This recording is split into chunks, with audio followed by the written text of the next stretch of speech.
from time to time. Hey, check it out. It's Recording? going. It's recording. There it goes. Cool. Thanks, guys. Yeah.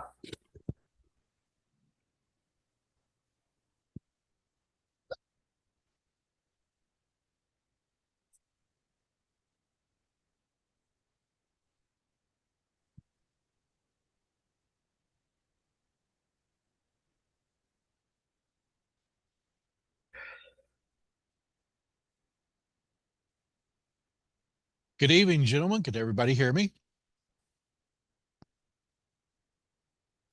Yeah, good audio, Jim. Okay, great. Now I'll go ahead and share a screen here.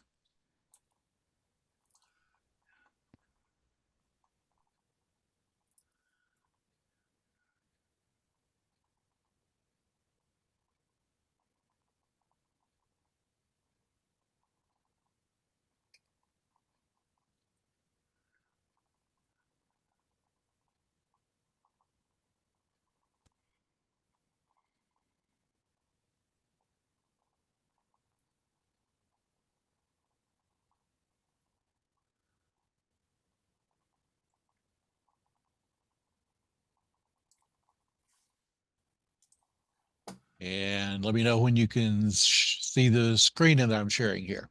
We got it. Okay, great. So if you want to get started with DigiPi, there's a web page you can go to, digipi.org. And here you will see the information you can download and get an explanation of what a DigiPi is, what capabilities it comes with. Got those all listed. And then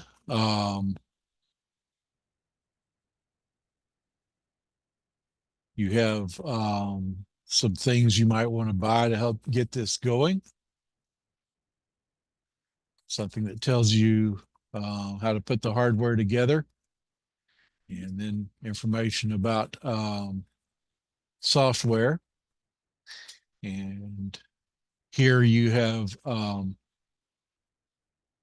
this information once you get everything ready to go. When you first bring it up, there will be a DigiPi hotspot available that you can connect to with Wi-Fi. It gives you the password here to connect to that. And you bring up this page and I'm going to say try to configure Wi-Fi. It wouldn't work. It never went on my Wi-Fi system. And my guess is going to be that's because I have a ridiculously long Wi-Fi password. You know, the longer your Wi-Fi password is, the better your security is. And with moderate sized passwords, it's just a matter of time before somebody can decrypt your Wi-Fi stuff and get into it. So I use this really long password, and once in a while that keeps me from getting into something. And it looks like this was one of them. What I ended up doing was just using an Ethernet cable and connecting this into my home network router with Ethernet, and that worked just fine.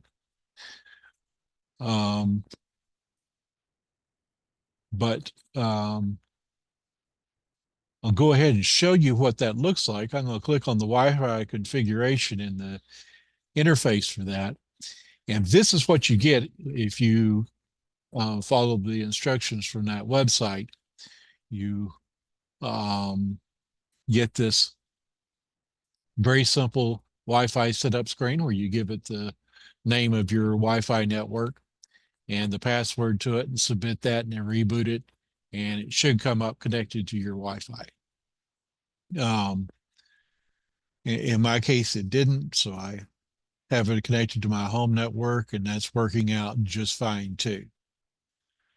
So once you do that, you have it on your home network. You can go to its address, just HTTP, and DigiPi may work. You may be able to just say HTTP://DigiPi and get to it. I used its IP address on my network, and this is the page that comes up, and this has the list of services that are running on the DigiPi, and allows you to control which of those are on or off at any given time. And then this area has the interfaces that you can get into these. The first time you bring this up, it also has an initialization link.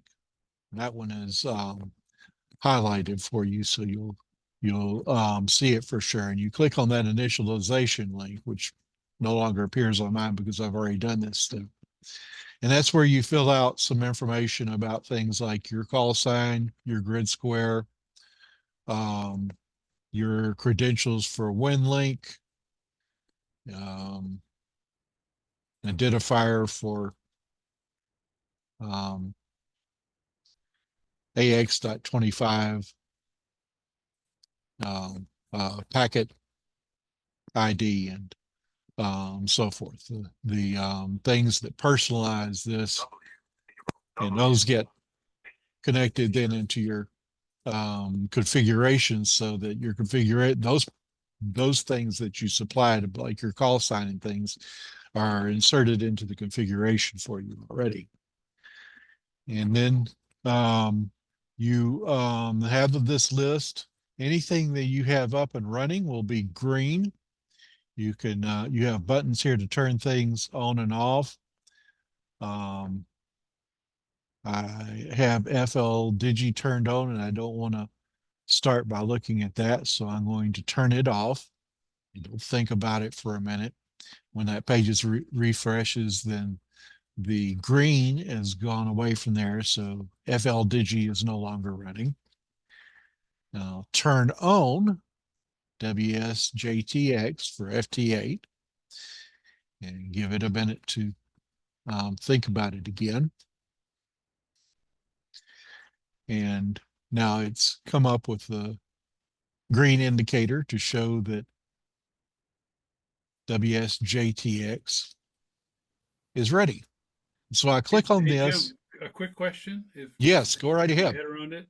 So that what we're looking at now is, so you've got the DigiPi stuff running on a little Pi somewhere over there in Yes, the world, but right now you're on a different computer with a browser connection into it. Is that what we're seeing? that is absolutely correct. You're seeing me running my web browser on my laptop, Okay. and All right. it's accessing the DigiPi, which is a Raspberry Pi with software, over my home network. Okay, got it. All right, thank you. No problem. And please, y'all jump in with questions at any time. I'm not going to run out of time. I'm going to run out of things to show you before I run out of time tonight. And so any question or comments will be welcome at any time.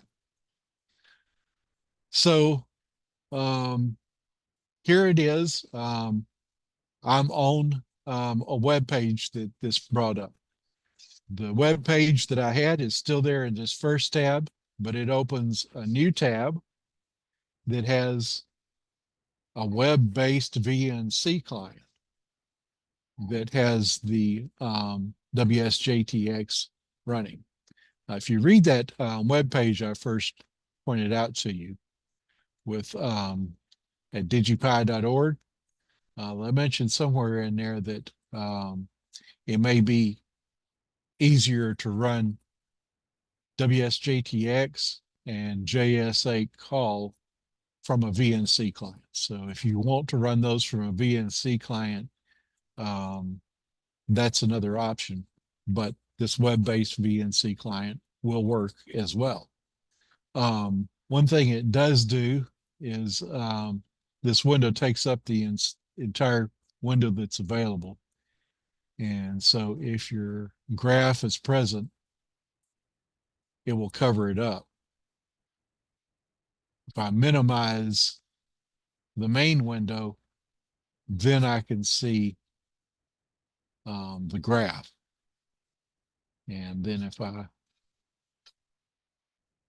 minimize that, then I have these two icons down here for what I've minimized. And I can click on the one for the main window and restore that and be back to my WSJTX main interface window. I'll go ahead and can I pitch another one to you? Another question? please, So, please go ahead. so the radio configuration and the audio configuration that you would set up, like if you went to file setup here, that's going to be between the Pi and the radio, right? Not That's between right. the computer you're on and the radio. That's right. And so I'll go ahead and show you some of that. When I go into settings here, I have the general stuff. And again, this part was filled out because I had filled out in the initialization my call sign and grid square and everything. That was already filled out in the WSJTX configuration. I didn't have to do that, but I did have to handle the radio stuff myself. So I had to come in here and identify what radio I had, set the serial port to use, and the baud rate to match what I have set on my interfacing this with the Yaesu FT817. So I had to set all these parameters up just like I normally would.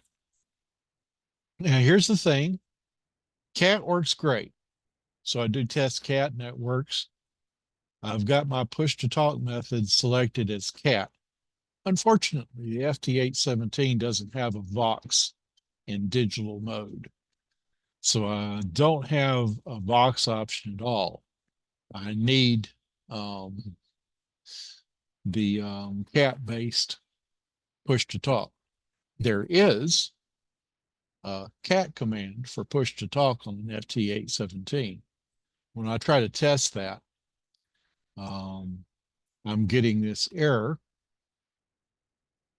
where it's telling me that it has sent right here the command that is supposed to turn push to talk on. Then it sends the command to query the status, and when it gets that back, it is being told that push to talk has not been selected, and indeed my transceiver is not keying up. So it says push to talk not at requested level, and I've got an error. I'll have to figure out what it's going to take to make that work, do some troubleshooting on that. That's an oddball error, and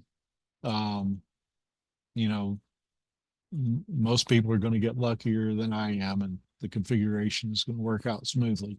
But other than not transmitting, things are working nominally here. So I've been able to get a good idea of how everything's going to work.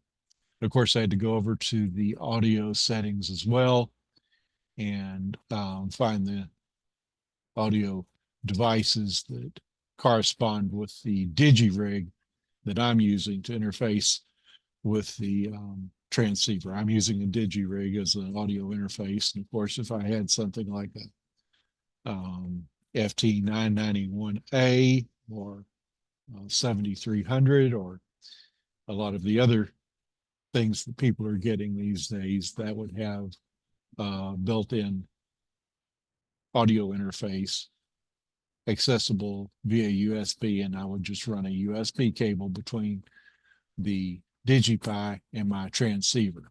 But in my case, I have a DigiRig in between them because I'm an old-fashioned audio interface type of guy. But you can see here it's working. It's receiving signals like crazy on 20 meters. And other than the fact that it's a little clunky, if I want to see the waterfall I can sometimes bring it up that way. Sometimes I have to do what I showed you before and actually minimize the main window to reveal the graphs. So I'm sure that's why they said you might want to use your own VNC client. If you do, then you'll have separate windows to deal with that you can select between a little easier than you can in this web-based VNC client. So there it is. It's WSJTX running on the DigiPi. And I can exit out of that. I suppose that's the clean way to do things. I'll go ahead and close this tab. And then I'll go back to the control tab for the DigiPi. And here, I could click this to off. And I believe, you know, if I had failed to exit from WSJTX, this would go ahead and stop that process. Now, it shows the indicator is still green on there. But I try it again and now it's off the way it should be. There's also a refresh on here. So if you suspect that the status indicators aren't up to date, you can hit refresh and get a new version of what those are showing. I'll do the same thing with JS8 call. I'll click the on button on it, and it takes a little while to reload the page each time you do that. Eventually it comes back with the green status indicator for JS8 call. So now I can click on JS8 call and it will bring up a new tab with a JS8 call window in there. And I'll change bands just to make it give it a frequency change there. Looks like we don't have as much activity on 40 meters as we did on 20 meters. So, but the 20 meters was still the 20-meter frequency. So that doesn't mean we'll actually find much activity at this time on 20 meters and JS8 call. So I may not be able to show it working. I have a very noisy environment here, and I have quite the noise floor, so only the strong signals make it through. There we go. There it is. I'm receiving a little bit of information. And again, if we go into settings for JS8 call, my call sign and grid locator were already filled out in the configuration. I did have to go into radio and configure the choose what rig I had and do the settings for cat control and rig options, same as I did in WSJTX, and go to the audio tab and select the devices that I need to use for the DigiRig. Did you get the push to talk working on that one, Jim, or is it the same issue? Exactly the same issue. So they're both working the same way. They both send. It's HamLab either way. HamLab rig control. Essentially the same software under the covers between WSJTX and JS8 call. Now, I can't remember. I don't know the 817.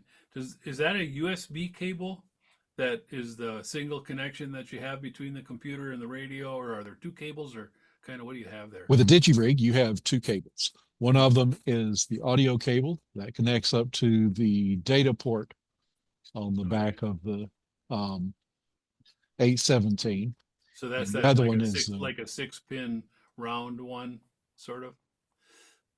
Yeah, I believe it's more than 6 pins. Or but however many pins. Yeah, but one of those round ones. Yeah. Okay. yes. Um, here's I happen to have the manual for the 817 up here. Let's see, there's um front panel. There should be a back panel we can look at somewhere in the manual here, and I could Oh, well, um I don't need to drag you through all that. I was just kind of curious about. Yeah, so one of those regular Yaesu data ports for the audio, right? yeah, this is the data port where the audio interface portion of the DigiRig connects. Yeah. And then the accessory port is where the cat control. Oh, okay. So somewhere in that world is where the bugaboo is happening. Yeah, and I think it's more software related than hardware related Yeah. because cat does work. It will change the bands, change the frequency. It does all the cat things except for the push to talk. Yeah, When yeah. And that's always kind of a weird thing um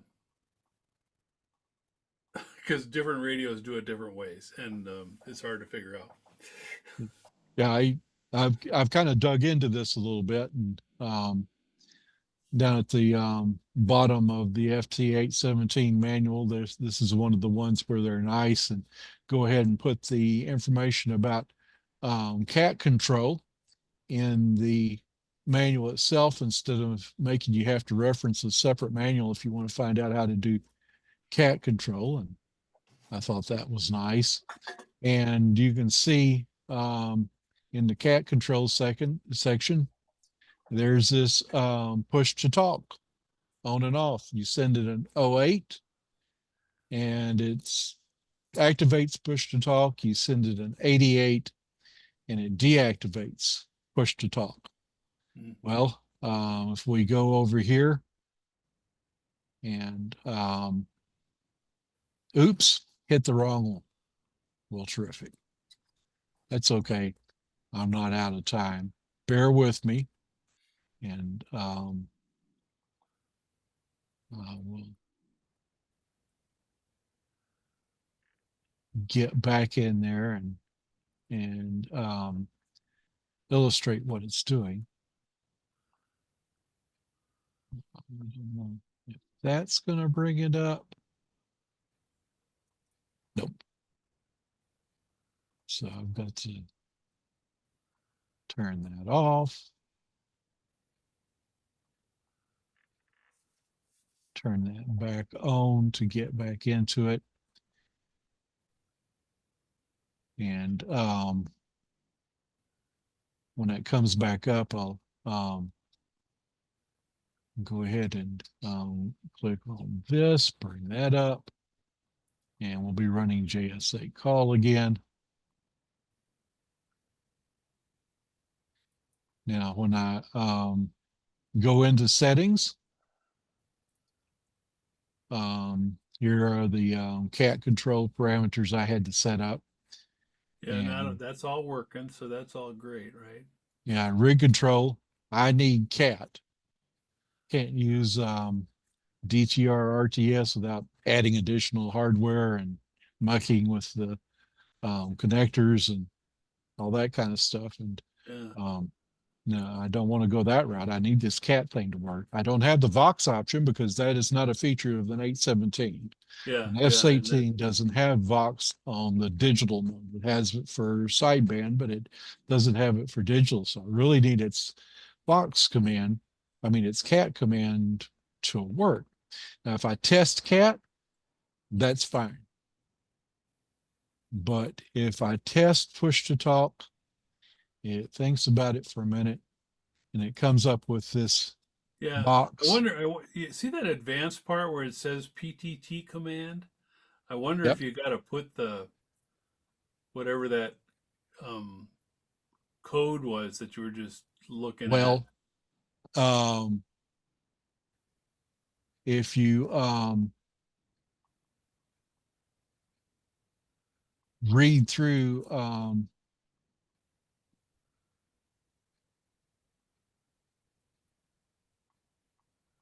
the stuff. This is different from the one with the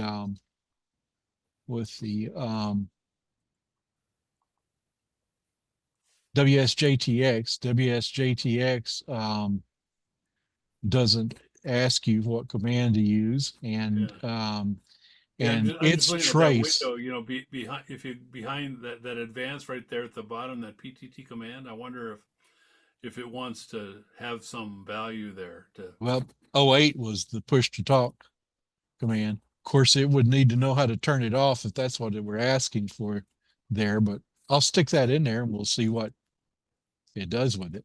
Yeah. So I can test cat again. And that enables my test push to talk.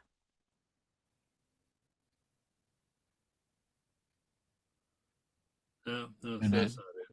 yeah, that Some- didn't make any difference. Yeah. Okay. And All right, when well, you did that's a rabbit hole, but yeah, when you do this on WSJTX, it does a little different trace, and it's clear that it's sending the proper command for the push to talk. And then you can see it issuing an F7 status request, and it doesn't like what it gets from that. So okay. All right.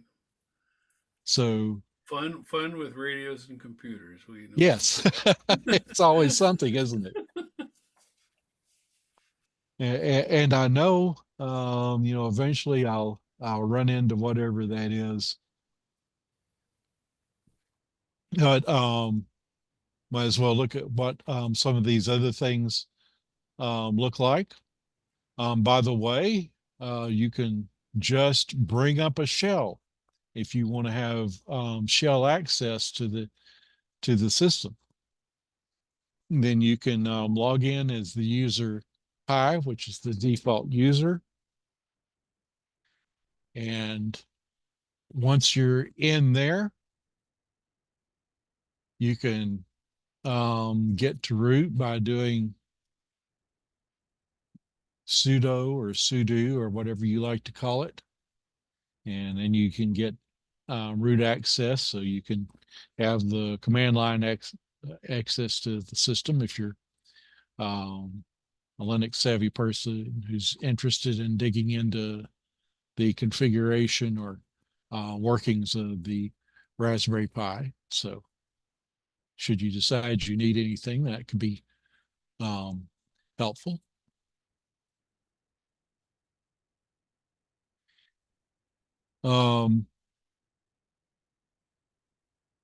FLDigi, maybe I'll turn that on, and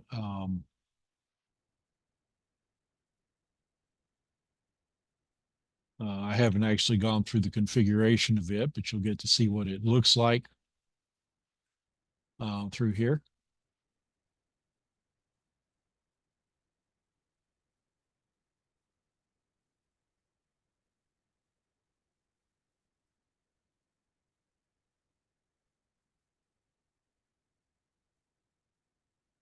And there's FLDigi.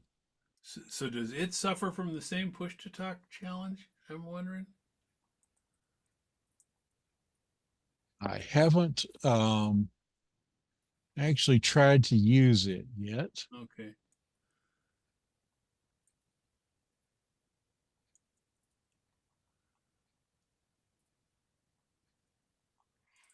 Yeah, click config dialog, and FLDigi's Dudley's way more familiar with this than me, but the rig control chunk down there does. Oh well, we're not using FL rig. Yeah, there's more rabbit trails here than we can follow on a net like this. So I use Hamlife control. yeah, It works great. That's I'm what just trying to WS. figure out if there's a way to figure out the push to talk challenge here, but there's so many options that I'm not equipped to communicate about it.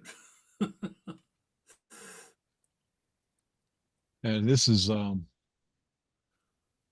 basically the same Here's the HamLab interface, and that's what the other two that I've done so far are working with. Might be if I figured out what it would take to get one of these other interfaces working, it would work better than HamLab. If you can click initialize right now, it ought to try it and see. Of course, you may need to adjust the baud rate and all that kind of stuff, but that's the baud rate between your FL Digi and your radio.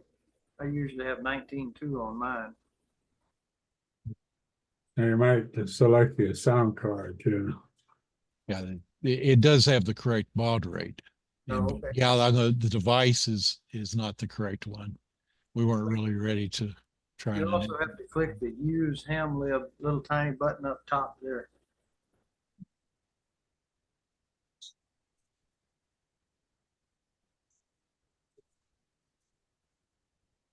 I think it should be one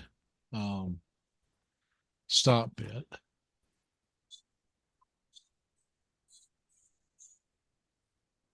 Like Marty was saying, this becomes a rabbit hole if you're not careful. Yep. I got a flat spot on my forehead from pounding the desk. Hey, you just initialized. And then wonder where you tell it what to use for push to talk. You go to sound card. You're there. Go ahead and click Yeah. close and see if you can send a tone, test tone or tune. Go up there and click tune and it should key your radio. But it doesn't. Now go into sound card and select your device. That's a good point too.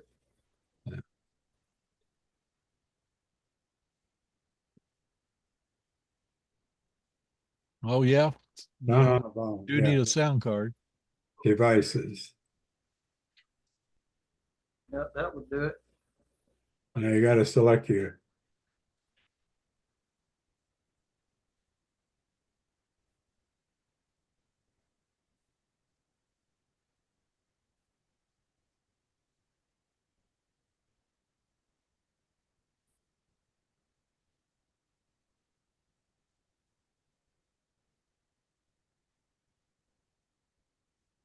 Of course, if we were going to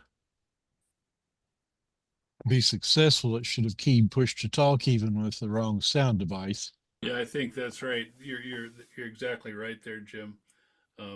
That's there's so many kind of weird twists of this. I found for at least for me on my radios, if I run FL Rig, it seems to be easier to configure some of this, and then let FL Digi use FL Rig as the control mode. But every radio is different. Every computer system is different, and it's it's not easy stuff.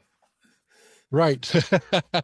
Yeah, and that's why I say I have confidence that I'll eventually find something, but I have no idea yet what it'll be. I've already thought of everything that seemed obvious to me, and and now I'm down into digging for obscure stuff. But Yeah. see if cat's working at all. See if it's sending the right cat command.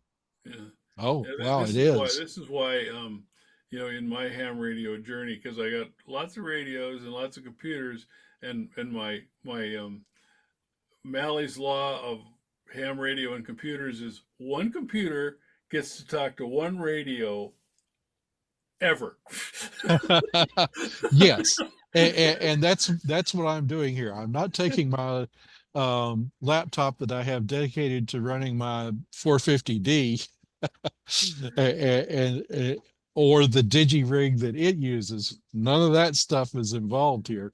I did have to steal one cable from it, but when I order a new cable, that'll go right back to where it was, and the DigiPi will go with the other digi rig with the 817 and won't be mixing those two environments once I get everything working.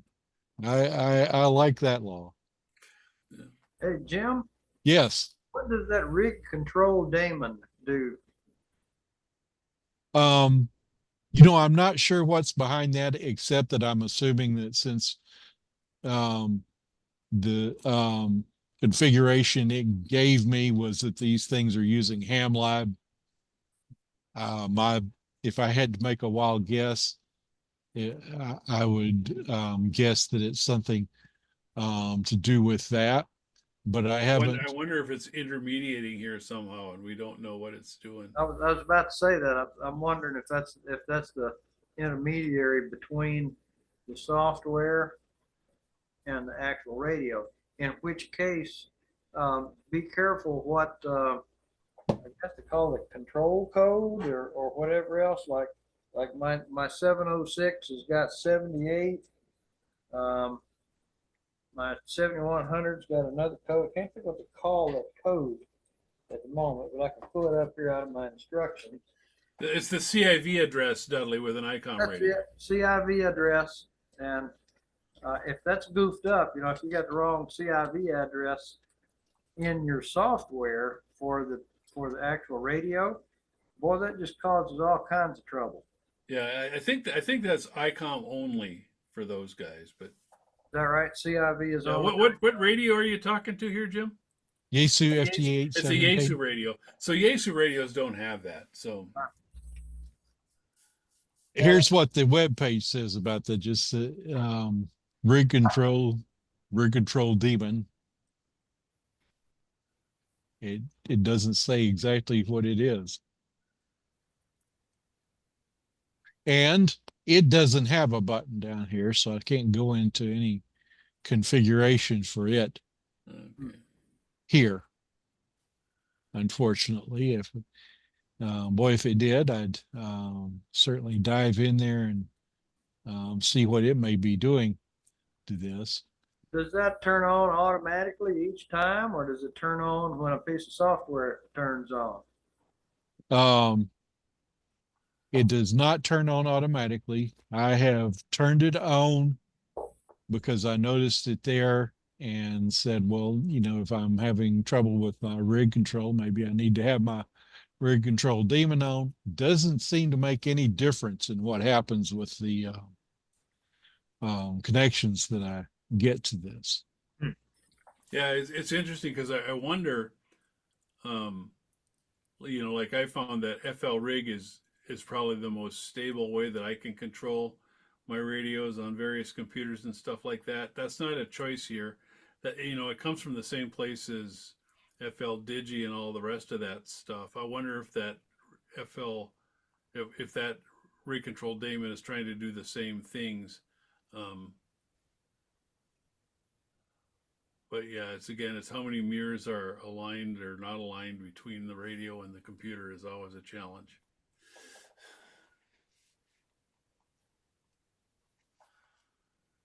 So here's the man page for the rig control daemon that's working. Okay. I know, Dudley. Do you know? You use FL Rig for some stuff, don't you? Yes. And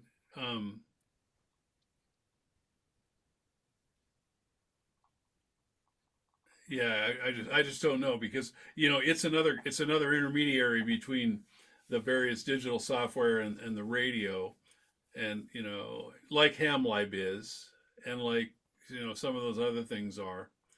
And there are other software packages other than just the FL Digi suite that will use FL Rig. So it's not uncommon for other software. I think at least one of the Slow Scan TV programs will use FL Rig to control control the radio. Yeah. But I have to go back and see which one. Yeah, I've always kind of liked FL Rig because it gives you, if I can make FL Rig talk to the radio, then I know that's working, and then it's pretty easy to get these other packages to talk to FL Rig. Yeah, I use it. Well, I've used it for quite some time. That's the way I control my machine. As a matter of fact, I have it I have it set up so that, well, um, they kind of work hand in hand. My FL rig will shut off when it's done. When I close FL Digi, it'll shut off FL rig, and they kind of talk to each other pretty smoothly, the software Yeah. and the FL rig. And it's pretty slick because I've got some memory capability in there, so I can put a stack of frequencies that I want to use in it. So it's just kind of slick. But it took me a while of beating my head on the desk to figure it out. Yeah. Yeah. Okay, so I see here this line that I can see in my processes is that rig control daemon, and this minus M 1020. 1020 is the DigiRig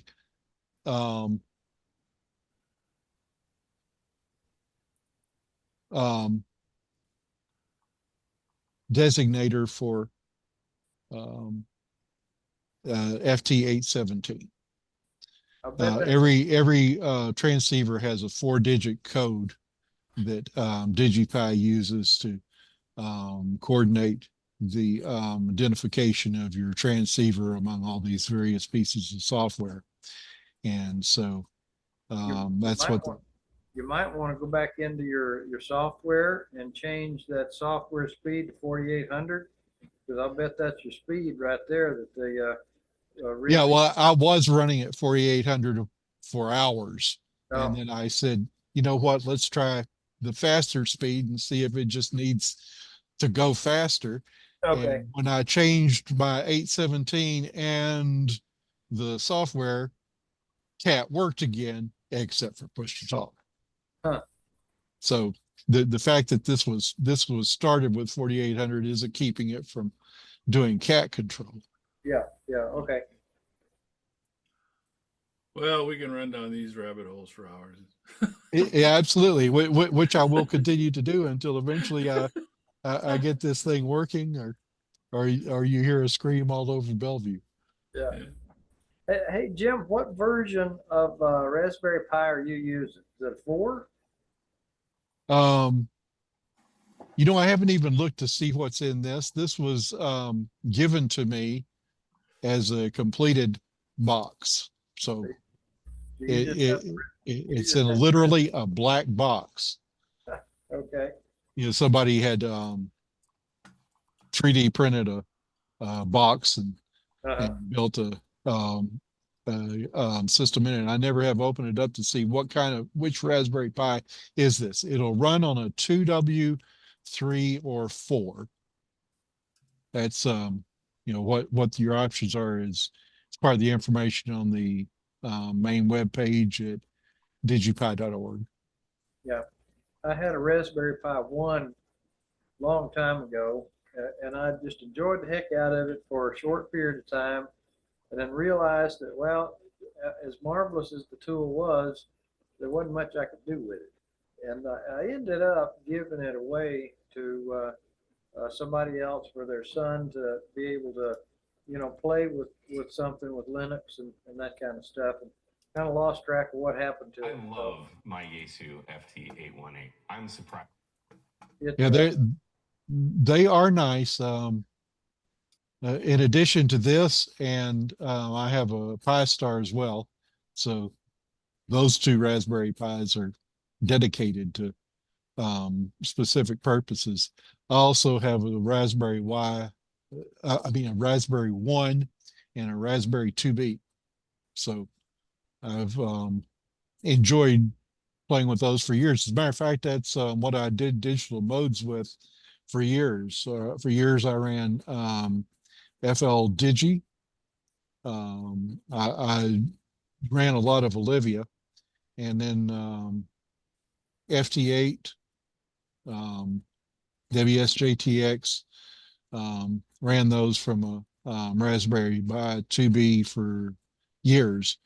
And it was a little slow. You didn't have much time after a decode cycle on WSJTX before the next transmit period was beginning, so you didn't have a lot of time to react. I found it refreshing to have more CPU thrown at it later on when I started running it on a laptop, but it worked. You know, I worked dozens of DX Century Club entities from a Raspberry Pi 2B running WSJTX, and did Linux command line stuff from there too. They are a lot of fun. Yes.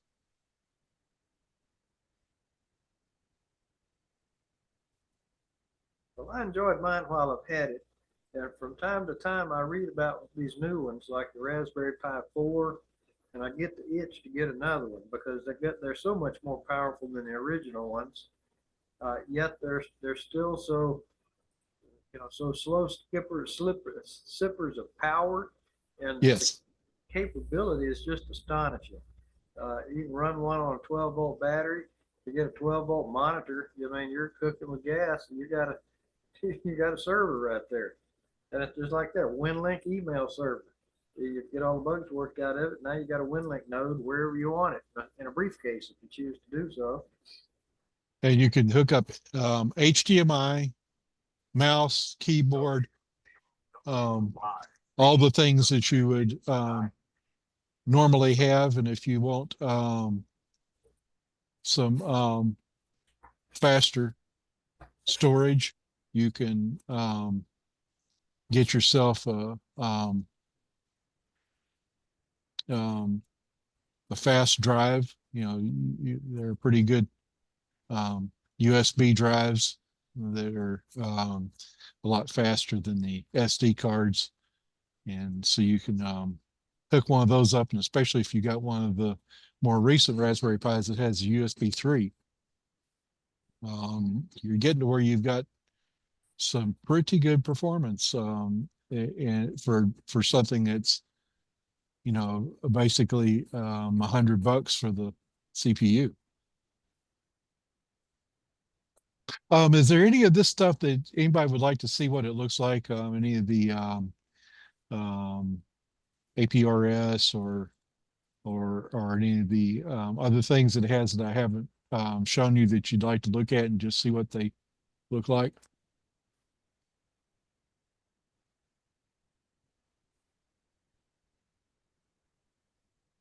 You already know what the software looks like. It's the standard Linux versions of all these things, but I didn't have to install any of this software. I've just got to get it configured. Of course, that's a lot of the headache as well. But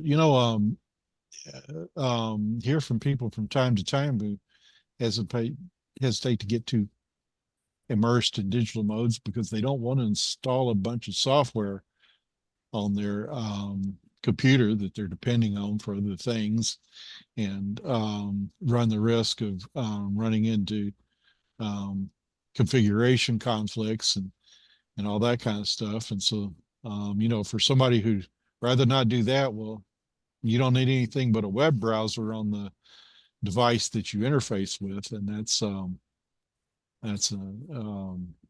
potentially attractive aspect of this for people who say, but I don't want to install a bunch of software on my laptop that I depend on and that I use for work or my business or whatever. So I think that's one use case it might appeal to. My big hope here is that I will, after I get everything basically working between the DigiPi and my 817, that I'll figure out a way to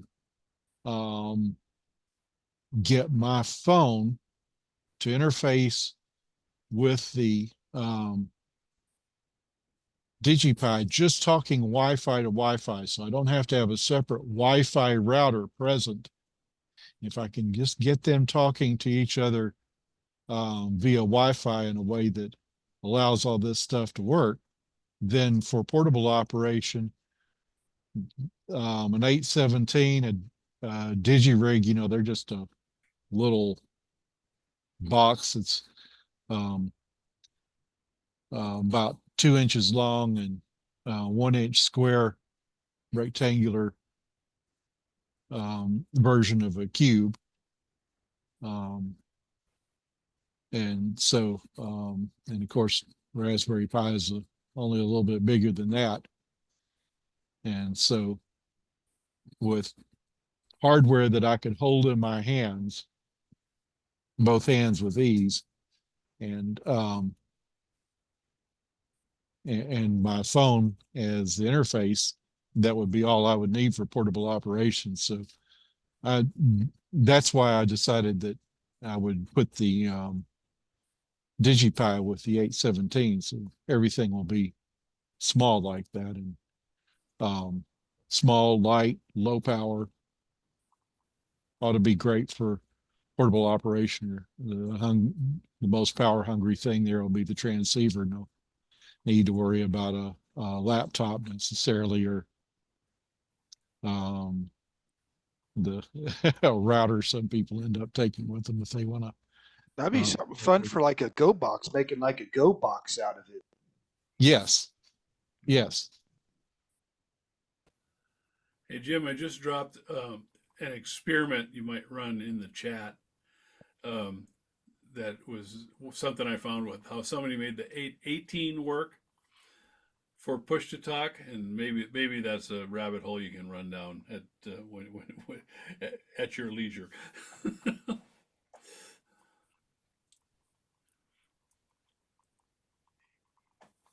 Yeah. So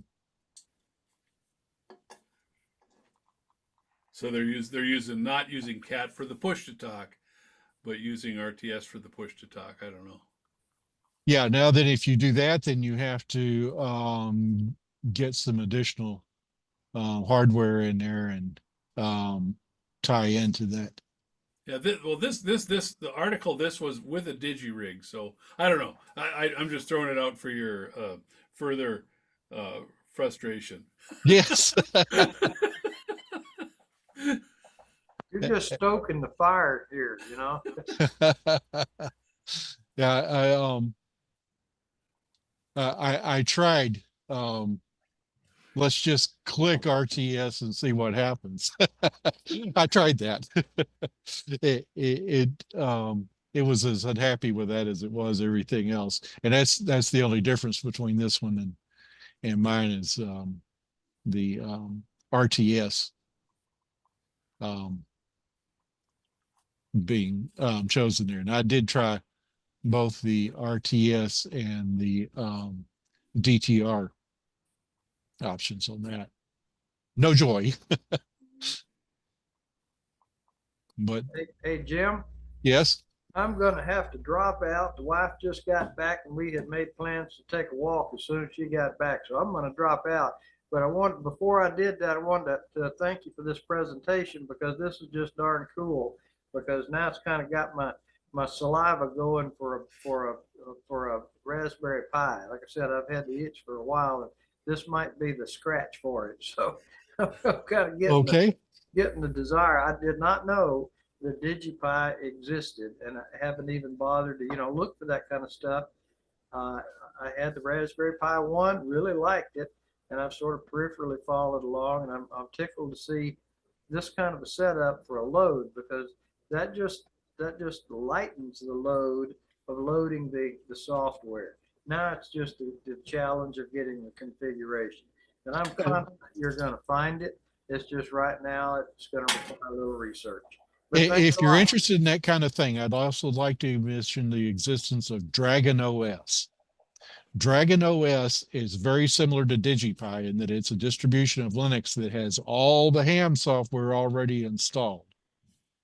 But the difference between this and the DigiPi is that Dragon OS doesn't have this slick, just need a web browser interface. You'd have to get the same kind of interface to that Dragon OS that you would have to from any typical laptop that's talking to a Linux system that's controlling the transceiver. But other than that interface between your interface device and the Raspberry Pi, Dragon OS is a very similar thing you might want to look at.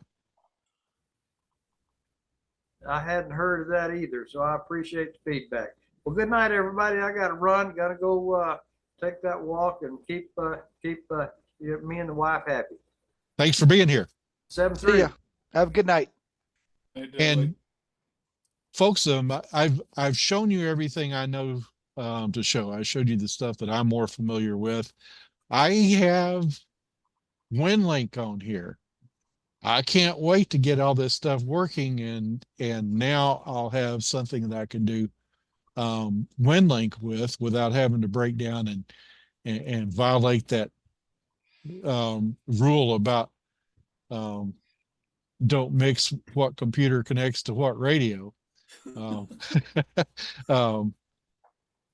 I do have a Windows laptop, but it's not the one I use to interface with my 450D, and so I haven't been running WinLink on the Linux system that interfaces with my 450D. But the DigiPi has WinLink, so I'm going to be looking forward to getting to know WinLink at least well enough that I can participate in some basic activities with it. Might dabble in slow scan again. I've done that a few times ever. So this may be expanding some of the stuff that I'm looking at, but you know, the things I use the most are WSJTX and JS8 call and FLDigi. And so I've shown you what those look like. And that was basically what I had. If anybody has any more comments or questions. Hey, Jim, this is Ralph. Hi, Ralph. I was actually just doing some Google, doing some troubleshooting stuff. And one guy actually commented that the 817 has a bug and he had to use the 857 for the rig control instead of the 817 to get push to talk work. Well, that is very interesting. I know what to try next then.